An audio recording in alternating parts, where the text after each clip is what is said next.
জয়গুরু বন্ধুরা, আজ আমি রান্না করে দেখাবো নারকেল নাড়ু।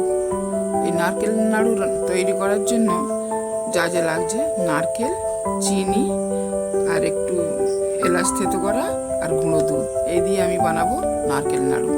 আপনারা দেখতে থাকুন।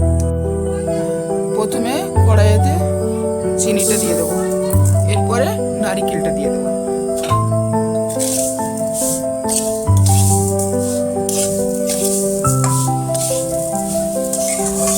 এইবারে গুঁড়ো দুধটা দিয়ে দেবো।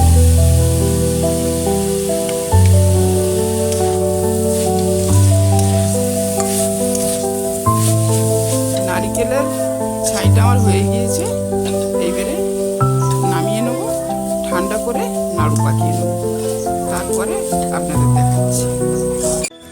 বন্ধুরা, নাড়ুগুলো আমি পাকিয়ে নিয়েছি।